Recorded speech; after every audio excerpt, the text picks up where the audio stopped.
اور اگر یہ آپ کے پاس آتے ہیں تو کیا یہ توریت کو اس وقت جھوٹا مان رہے ہوتے؟ اور اگر آپ کو سچا نبی مان کر آتے ہیں تو پھر تصدیق کیوں نہیں کرتے؟ تو بات یہ ہے کہ نہ توریت پر ایمان ہے، نہ قرآن پر ایمان ہے، نہ نبی اکرم صلی اللہ علیہ وسلم پر ایمان ہے، اور نہ ہی موسیٰ علیہ السلام پر ایمان ہے۔ جھوٹ موٹ اپنے آپ کو موسیٰ کی امت کہتے ہیں، ہوتا ایمان تو پھر اس بات کو مانتے۔ ویسے تو یہ عمومی آیت ہے، مگر اس کا خصوصی بیک گراؤنڈ وہ زنا والا واقعہ ہے۔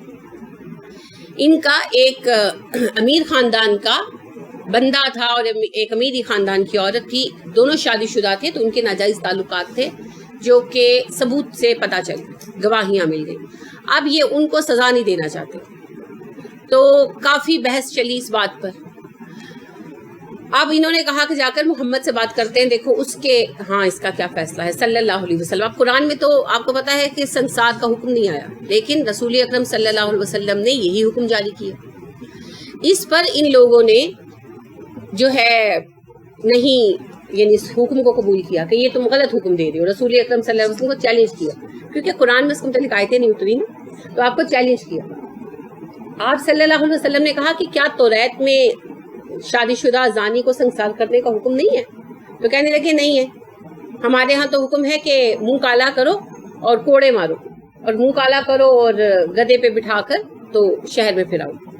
آپ صلی اللہ علیہ وسلم نے جب یہ بات پوچھی تو سب نے یہ جواب دیا سوائے ایک عالم کے، جن کا اس وقت کا سب سے بڑا عالم تھا، یہ ان کا بڑا ربی تھا، ابن سوریہ، سواد کے ساتھ ابن سوریہ اس کا نام تھا۔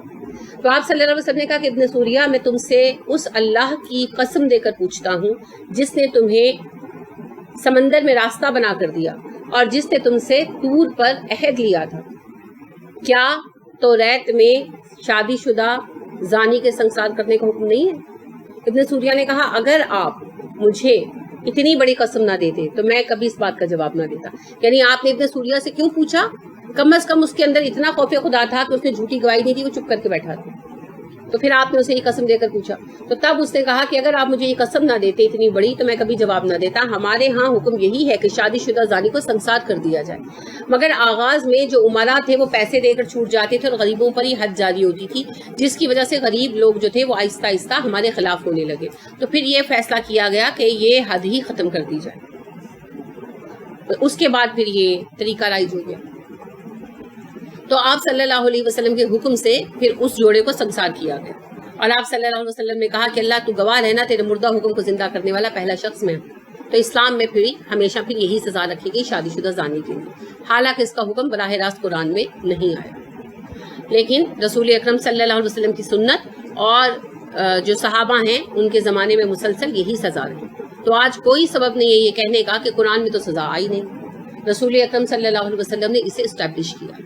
ٹھیک ہے، تو آپ دیکھیے کہ ابن سوریہ جانتا تھا پھر بھی چپ کر کے بیٹھا تھا، کتمان حق ہے نا، اور یہ آپ صلی اللہ علیہ وسلم کو نبی مانتے تھے اور پھر بھی آپ کا انکار کرتے تھے، اور اپنی کتاب کا بھی انکار کرتے تھے جب وہ ان کے خلاف فیصلہ دیتی۔ تو یہ تھے نفس کے بندے۔ اللہ نے ان کا جو ہے نا حال کھول دیا۔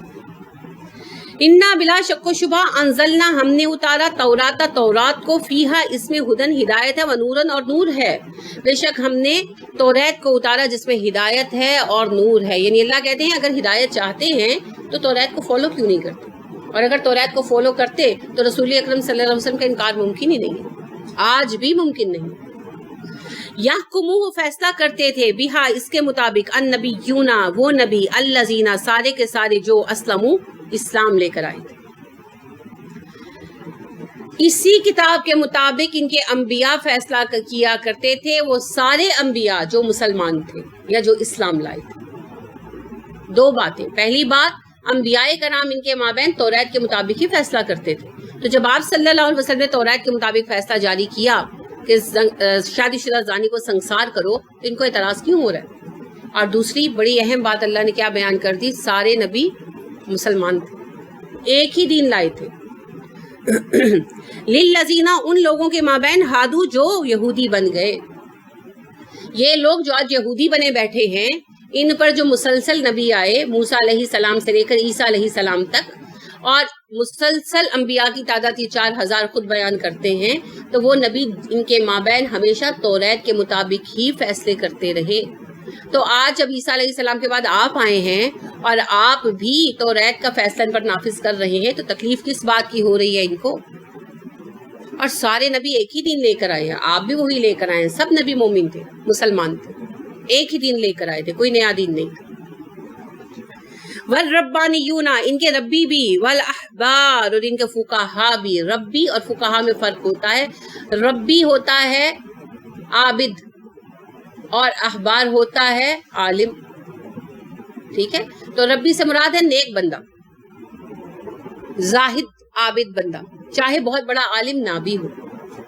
اور جو احبار ہے یہ ہے وہ بندہ جو دین کی شریعت کا عالم ہو، یعنی فقیہ، جیسے ہمارے ابو حنیفہ ہیں یا امام مالک وغیرہ ہیں، ٹھیک ہے؟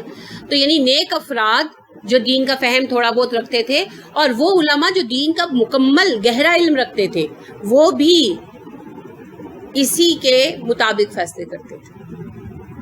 انبیاء کے بعد جو ان کے فقہا اور نیک افراد تھے، علماء قسم کے لوگ تھے، وہ بھی توریت ہی کے مطابق فیصلے کرتے تھے۔ بما، اس لیے کہ استحفظو، نگران ٹھہرائے گئے تھے وہ سارے، من کتابی، اس کتاب کے، اللہ ہی، جو اللہ کی طرف سے آئی، من کتاب اللہ ہی، اللہ کی کتاب کی۔ بما استحفظو من کتاب اللہ، اس لیے کہ وہ نگران بنائے گئے تھے اس کتاب اللہ کے اس حصے کے، یعنی توریت کے نگران بنائے گئے تھے۔ کون؟ علماء، انبیاء نگران بنائے گئے تھے، تو انہوں نے نگرانی کا حق کیسے ادا کیا؟ ان کے مابین اس کو نافذ کرتے رہے۔ وَقَانُوا، تھے وہ علیہ، اس پر، شہداء، گواہ، وہ اس پر گواہ تھے، کس پر؟ توریت پر، کہ توریت اللہ کی کتاب ہے، اس کے گواہ تھے، اور توریت کی حفاظت ان کا ذمہ تھی۔ تو حفاظت کا ایک طریقہ تو ہوتا ہے اس کا علم سکھانا، اور دوسرا طریقہ ہوتا ہے اس کو امپلیمنٹ کرنا، اس کو زندہ رکھنا۔ تو یہ سارے کام ان لوگوں نے کیے۔ فلا، تو نہ، تخشوا الناس، تم لوگوں سے ڈرو، وخشونی، مجھ سے ڈرو، ولا تشترو، نہ بیچو، بی آیاتی، میری آیتوں کو، سامنن قلیلاً، تھوڑی قیمت پر۔ یہ آپ نے بقرہ میں بھی پڑھا، لوگوں سے مت ڈرو، مجھ سے ڈرو، میری آیتوں کو تھوڑی قیمت پر بیچنا چھوڑ دو۔ کیا مطلب ہے؟ کہ لوگوں کے ڈر سے دین کو نہ بدلو، دین کو صحیح طریقے پر استعمال کرو، میری آیات کی قیمت مت لو، دنیا کے بدلے میں مت بیچو، تمہیں کوئی نقصان نہیں پہنچے گا، تم فائدہ ہی اٹھاؤ گے۔ ومن، اور جو، لم، نہ، یحکم، فیصلہ کرے، بما، اس کے ساتھ، انزل اللہ، جو اللہ نے اتارا، فاولئک، یہی ہیں، ہم الکافرون، کافر۔ اور جو لوگ اللہ کے اتارے ہوئے قوانین کے مطابق فیصلہ نہ کریں، یہی کافر ہیں۔ آپ کو پتا ہے اللہ کا قانون لازم ہے، تو جب ہم اللہ کے قانون کو نافذ نہیں نہ کریں اسلامی ملک میں بھی، تو ہم کفر کی ایک منزل میں کھڑے ہیں۔ ہم نے اپنے ایمان کو اور کفر کو لازم و ملزوم کر لیا، ایک دوسرے کے ساتھ ملا جلا لیا، مخلوط کر لیا۔ اسے خالص کرنے کے لیے اللہ کا نظام لانا ہوگا، اللہ کا نظام لانے کا ایک ہی راستہ ہے، قرآن کا شعور عام کرنا۔ جب بچے کو یہ آیتیں سمجھ آئیں گی نا، تو پھر خود بخود وہ چاہیں گے کہ اللہ کا قانون نافذ ہے، ٹھیک ہے؟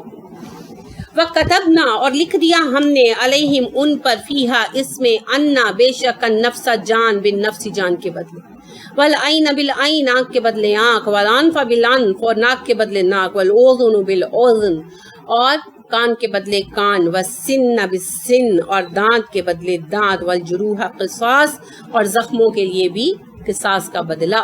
ہم نے ان پر فرض کر دیا تھا، جان کے بدلے جان، آنکھ کے بدلے آنکھ، ناک کے بدلے ناک، کان کے بدلے کان، دانت کے بدلے دانت، اور زخموں کے لیے بھی قصاص۔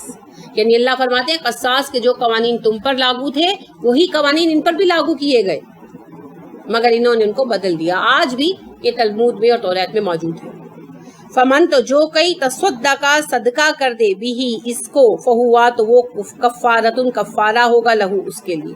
جو بندہ اپنے قصاص کے حق کو صدقہ کر دے، یعنی معاف کر دے، تو یہ اس کے گناہوں کے لیے کفارہ ہو جائے گا۔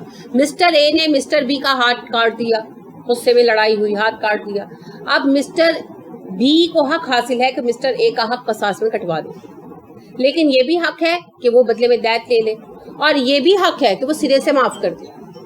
تو اگر وہ قصاص کی بجائے دیت لے لیتے ہیں تو بھی ان کو کچھ اجر ملے گا، اور اگر وہ بالکل معاف کر دیتے ہیں تو بہت بڑا اجر ہے، ٹھیک ہے؟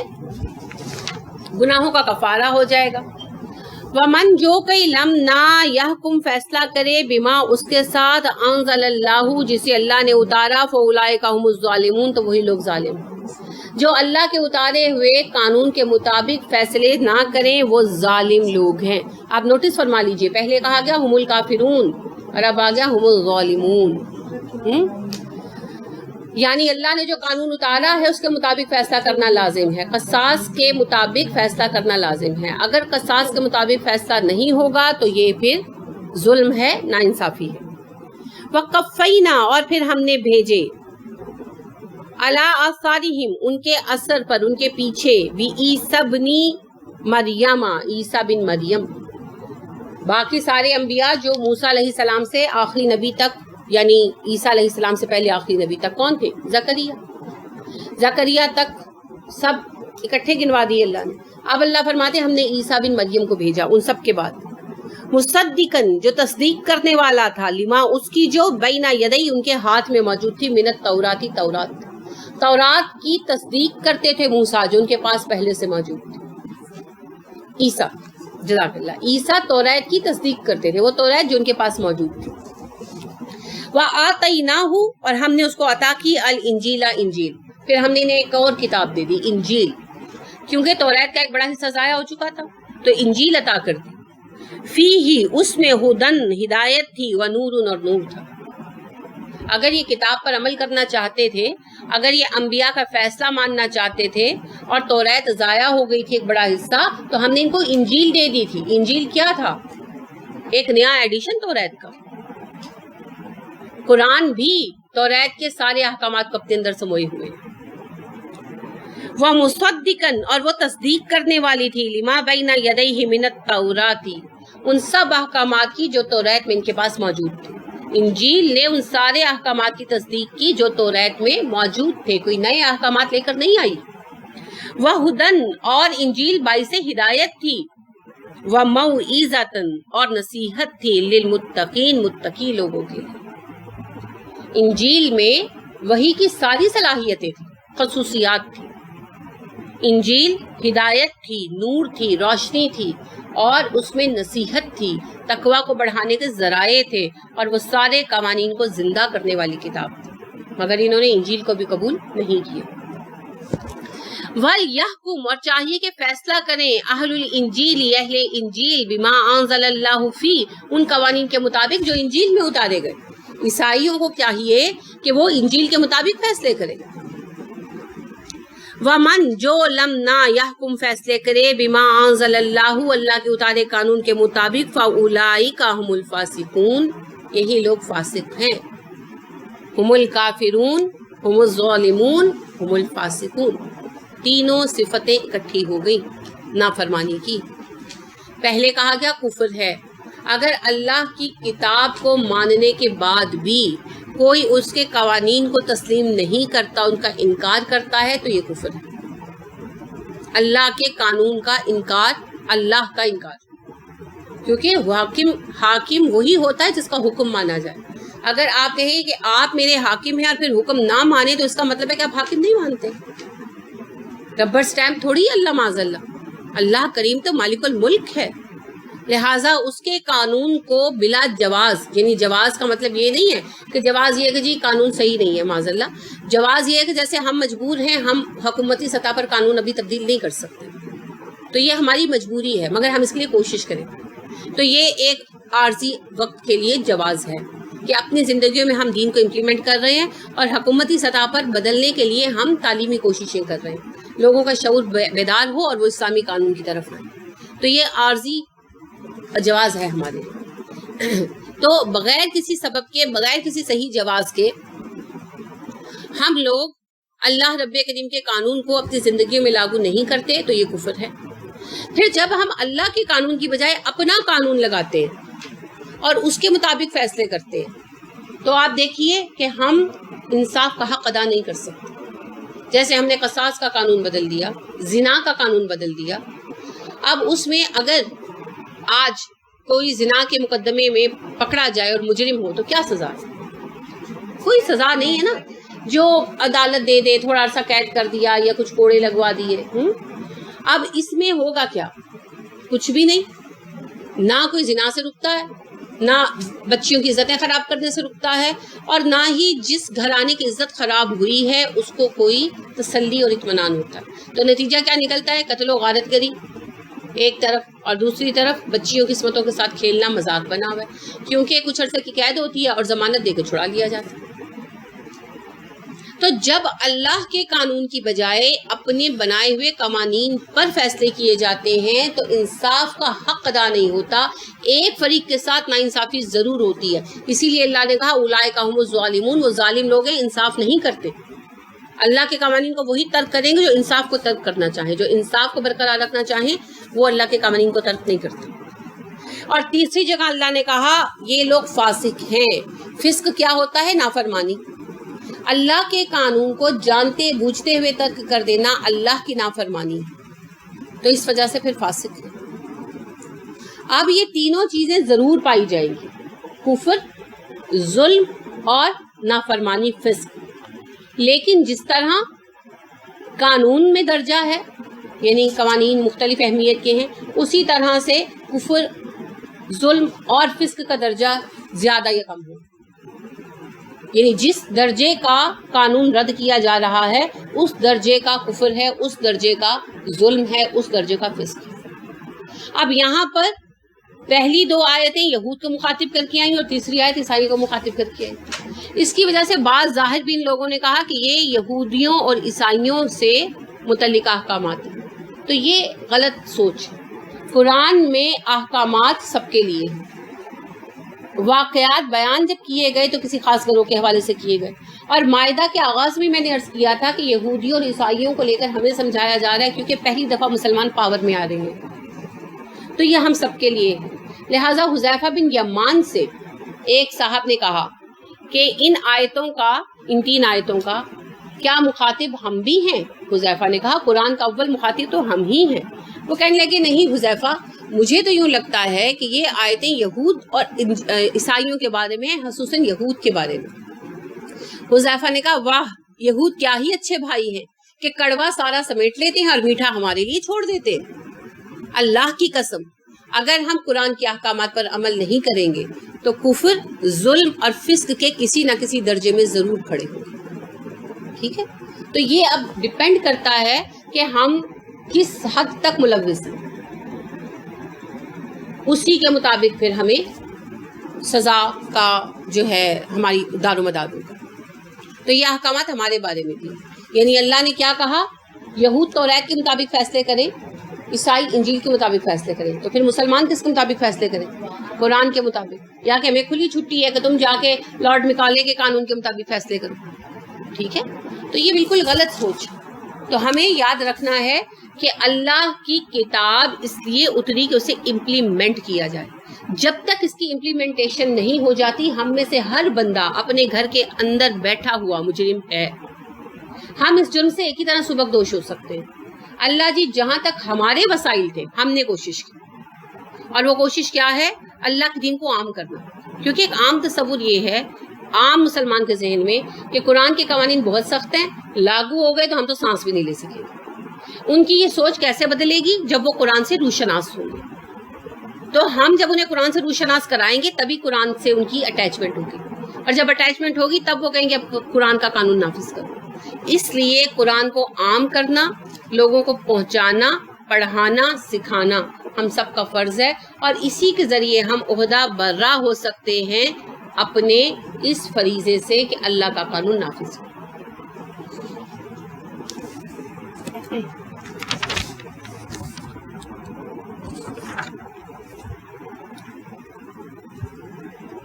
چلیے آج ہم بات یہیں ختم کرتے ہیں کیونکہ یہ موضوع ماشاءاللہ بہت زرخیز موضوع ہے اور یہ بھی آگے چلے گا. تو یاد رکھیے ہمارے فرائض میں دین کا نفاذ شامل ہے، دین کو قائم کرنا. بالکل نہیں، امر بالمعروف اور نہیں عن المنکر، اور اللہ کا دین قائم کرنا. اللہ نے کہا تب تک جہاد کرو اور تب تک جنگ کرو جب تک اللہ کا دین قائم نہ ہو جائے. تو اللہ کا دین قائم کرنا ہمارا مقصد ہے.